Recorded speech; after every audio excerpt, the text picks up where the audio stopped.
സ്ത്രീകൾ ഒരുപാട് ബുദ്ധിമുട്ടുകൾ അനുഭവിക്കുന്ന ഒരു കാലഘട്ടമാണ് മെൻസ്ട്രൽ പീരീഡ് അല്ലേ? അതെല്ലാവർക്കും അറിയാം. ഈ സമയത്ത് ശാരീരികപരമായിട്ടും മാനസികപരമായിട്ടും ഒരുപാട് സ്ത്രീകൾ സഫർ ചെയ്യാറുണ്ട്.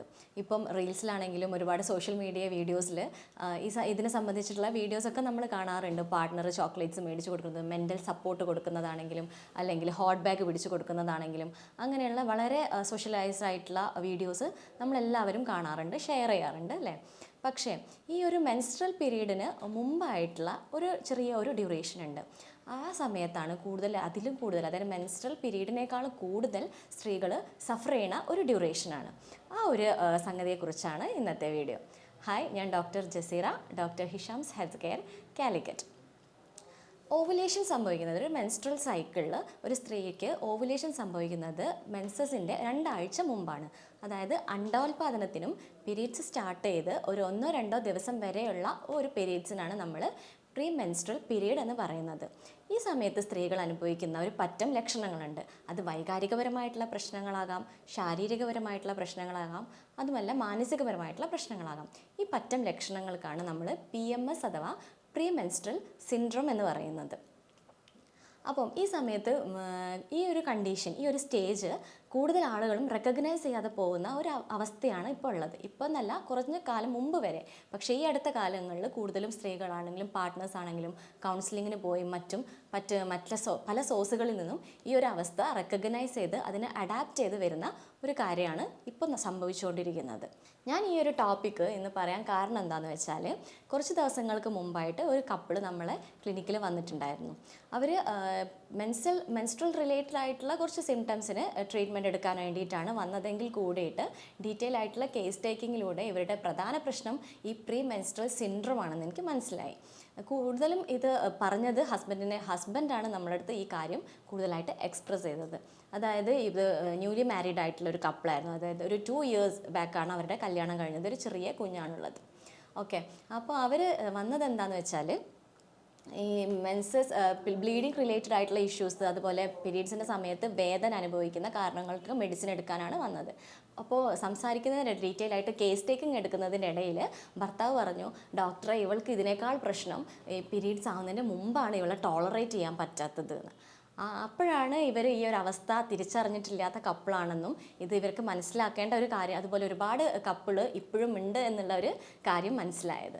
എന്താണെന്ന് വെച്ചാൽ, ഈ പീരീഡ്സ് ആവുന്നതിൻ്റെ നമ്മുടെ ശരീരത്തിൽ ഒരുപാട് മാറ്റങ്ങൾ പീരീഡ്സിൻ്റെ തൊട്ട് മുമ്പായിട്ട്, അതായത് ഓവുലേഷന് ശേഷം, അണ്ഡോൽപാദനത്തിന് ശേഷം ഒരുപാട് ചേഞ്ചസ് സ്ത്രീകളുടെ ശരീരത്തിൽ ഉണ്ടാവും. അതായത് പ്രധാനമായിട്ടും ഈസ്ട്രജൻ, പ്രൊജസ്ട്രോൺ പോലെയുള്ള ഹോർമോണുകളുടെ ലെവലിൽ പല വ്യതിയാനങ്ങളും സംഭവിക്കും. അതിനേക്കാൾ ഉപരി പ്രധാനമായിട്ടുള്ള ഒരു കാര്യമാണ് സീറോട്ടോണിൻ. അതൊരു തരം ന്യൂറോ ട്രാൻസ്മിറ്ററാണ്. ഈ ന്യൂറോ ട്രാൻസ്മിറ്റർ സീറോട്ടോണിനാണ് നമ്മുടെ വൈകാരികപരമായിട്ടുള്ള കാര്യങ്ങൾ, നമ്മുടെ ഇമോഷണലായിട്ടുള്ള കാര്യങ്ങൾ കൺട്രോൾ ചെയ്യുക, അതുപോലെ വിശപ്പ് കൺട്രോളൊക്കെ ചെയ്യുന്നത് ഈ സീറോട്ടോണിനാണ്. ഈ ഒരു പീരീഡിൽ ഓവുലേഷന് ശേഷം മെൻസസ് ആവുന്ന വരെയുള്ള ഈ ഒരു സമയത്ത് സ്ത്രീകളിൽ ഈ സീറോട്ടോണിൻ്റെ ലെവൽ വളരെ കുറവായിരിക്കും. അതുകൊണ്ട് തന്നെ അവർക്ക് അവരുടെ വിശപ്പിനെ അല്ലെങ്കിൽ അവരുടെ ഇമോഷൻസിനെ കൺട്രോൾ ചെയ്യാൻ പറ്റാത്ത ഒരു അവസ്ഥയാണ് വരുന്നത്. അപ്പം ഇങ്ങനെയുള്ള അന്ന് വന്ന രോഗി പറഞ്ഞെന്താണെന്ന് വെച്ചാൽ, ഈ സമയത്ത് ഭാര്യ അവളല്ലാണ്ടായി മാറുമെന്നതാണ്. അതായത് വളരെ പൊതുവെ കാമായിട്ട് ജെൻറ്റിലായിട്ട് എല്ലാവരോടും ഇടപഴകുകയും സംസാരിക്കുകയും സ്നേഹിക്കുകയും ചെയ്യുന്ന ആൾ ഈ ഒരു സമയമാകുമ്പോഴേക്ക് ഭയങ്കരമായിട്ട് റിയാക്ട് ചെയ്യുക, പെട്ടെന്ന് ദേഷ്യം കാണിക്കുക, കുട്ടികളോട് പോലും ദേഷ്യം കാണിക്കുക, ഒരിക്കലും ബെഡിലൊന്നും ടോളറേറ്റ് ചെയ്യാൻ പറ്റാത്ത ഒരവസ്ഥയാണ് ഇവളെ കൊണ്ട് എന്നതാണ് ആ പേഷ്യൻ്റ് പറഞ്ഞത്. ഇത് വളരെ നോർമലായിട്ടുള്ള ഒരു കാര്യമാണ് എന്നതാണ് ഈ പാർട്ട്ണർ മനസ്സിലാക്കേണ്ടത്. എന്തൊക്കെ ലക്ഷണങ്ങളാണ് ഈ സമയത്ത് സ്ത്രീകൾ കാണിക്കുക എന്നുള്ളത് നോക്കാം. അത് ഫിസിക്കലാവാം, അതായത് ശാരീരികപരമായിട്ടുള്ള ലക്ഷണങ്ങളാവാം, അല്ലെങ്കിൽ ഇമോഷണൽ, മെൻ്റൽ ഡിസ്റ്റർബൻസസ് ആയിരിക്കാം.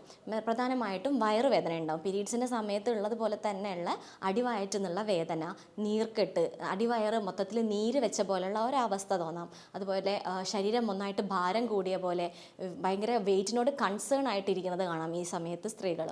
അതുപോലെ തന്നെ നടുവേദന വരാം, കാല് കടച്ചിൽ വരാം, രാത്രി ഉറങ്ങാൻ പറ്റാത്ത രീതിയിലുള്ള കാല് കടച്ചിൽ വരാം, അതായത് കാലൊരു സ്ഥലത്ത് അടക്കി വെക്കാൻ പറ്റാത്ത ഒരവസ്ഥ, രക്തം ഓടാത്ത പോലെയുള്ള ഒരു ഫീല്, ഇങ്ങനെയുള്ള ലക്ഷണങ്ങളൊക്കെ കാണിക്കാം. അതുപോലെ വൈകാരികപരമായിട്ടുള്ള ലക്ഷണങ്ങൾ എന്ന് പറയുമ്പോൾ കൂടുതലായിട്ടും പെട്ടെന്ന് ദേഷ്യം വരിക എന്നുള്ളതാണ് ഇതിൻ്റെ പ്രധാനപ്പെട്ട ലക്ഷണം.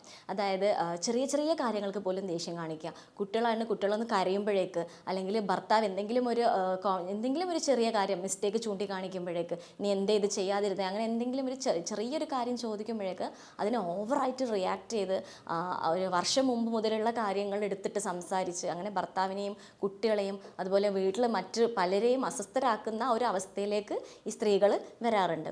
എന്തിനാണെന്നറിയാതെ ഇരുന്ന് കരയുക, ഒറ്റയ്ക്ക് ഇരുന്ന് കരയുക, അതുപോലെ പാട്ട് കേട്ട് കരയുക, ഇതുപോലെയുള്ള ലക്ഷണങ്ങളൊക്കെ സ്ത്രീകൾ കാണിക്കാറുണ്ട്. ഈ സമയത്ത് പാർട്ട്നേഴ്സ് തമാശക്കാണെങ്കിലും ചോദിക്കും, നിനക്ക് വട്ടാണ്, നിനക്ക് പ്രാന്താണ് എന്നുള്ള നിലക്ക് ഭർത്താക്കന്മാർ ചോദിക്കുന്ന അവസ്ഥകൾ ഉണ്ടാവാറുണ്ട്. പക്ഷേ യഥാർത്ഥത്തിൽ ആ സമയത്ത് ആ സ്ത്രീ അനുഭവിക്കുന്ന ആ ഒരു ബുദ്ധിമുട്ട് മനസ്സിലാക്കി നമ്മൾ ആ പാർട്ട്ണർ അവരുടെ കൂടെ നിൽക്കുകയാണെങ്കിൽ ഈ ഒരു അവസ്ഥ കുറേ തരത്തിൽ നമുക്ക് മാനേജ് ചെയ്യാൻ വേണ്ടി സാധിക്കും. ചില സ്ത്രീകൾക്ക് ഈ സമയത്ത് ഡിപ്രസീവ് ആയിട്ടുള്ള ഒരു കണ്ടീഷൻ ഉണ്ടാകും. അതായത് ഒരു വിഷാദ രോഗിയെ പോലെ അവർ പെരുമാറും. ഒറ്റയ്ക്ക് ഇരിക്കുക, ആളുകളുമായിട്ട് ഇടപഴകാനുള്ള ബുദ്ധിമുട്ട്, ജോലിക്ക് പോകാനുള്ള ബുദ്ധിമുട്ട്, വീട്ടിൽ ഗസ്റ്റ് വരുമ്പോൾ അവരെ ഫേസ് ചെയ്യാനുള്ള ബുദ്ധിമുട്ട്, അതുപോലെ ഓവറായിട്ടുള്ള അമിതമായിട്ടുള്ള ഉത്കണ്ഠ സ്ത്രീകളിൽ പ്രകടമാവാറുണ്ട്. ഒന്നിനോടും എല്ലാത്തിനോടും പേടി, അതായത് രാത്രി കിടന്നുറങ്ങുമ്പോൾ പിറ്റേന്ന് ദിവസത്തെ കുറിച്ച് ആലോചിച്ചുള്ള ആവശ്യമില്ലാത്ത ഒരു വ്യാകുലത, ഇങ്ങനെയുള്ള കണ്ടീഷൻസൊക്കെ സ്ത്രീകൾ ഈ സമയത്ത് പ്രകടിപ്പിക്കാറുണ്ട്. നേരത്തെ പറഞ്ഞ പോലെ ഫിസിക്കൽ കണ്ടീഷൻസിൽ പറയുകയാണെങ്കിൽ പ്രധാനപ്പെട്ടുള്ള ഒരു ലക്ഷണം എന്ന് പറയുന്നത് ബ്രസ്റ്റ് ടെൻഡർനെസ് ആണ്.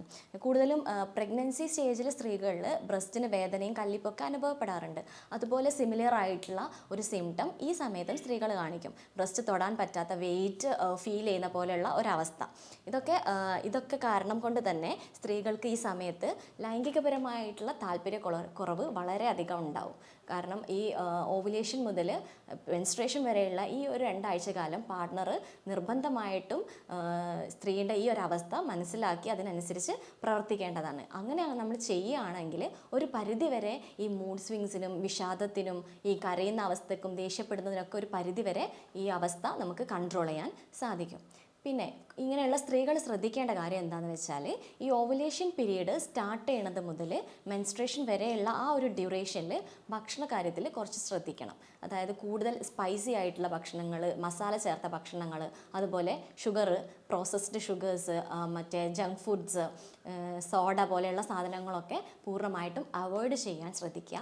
അതുപോലെ നല്ല ഹെൽത്തി ആയിട്ടുള്ള ഫൈബർ റിച്ച് ആയിട്ടുള്ള നാരടങ്ങിയ ഭക്ഷണങ്ങൾ ഉൾപ്പെടുത്തുക. കാരണം ഈ ഒരു സമയത്ത് വരുന്ന മറ്റൊരു ലക്ഷണമാണ് കോൺസ്റ്റിപ്പേഷൻ, അല്ലെങ്കിൽ വയറിളക്കം. വയറ് സംബന്ധമായിട്ട് എന്തെങ്കിലും പ്രശ്നങ്ങൾ ഈ സമയത്ത് ഉണ്ടായിക്കൊണ്ടിരിക്കും. അപ്പോൾ നമ്മൾ ഭക്ഷണത്തിൽ ഇങ്ങനെയുള്ള കാര്യങ്ങളൊക്കെ ശ്രദ്ധിക്കുകയാണെങ്കിൽ ഒരു പരിധിവരെ ആ ലക്ഷണങ്ങളൊക്കെ നമുക്ക് മറികടക്കാൻ വേണ്ടി സാധിക്കും.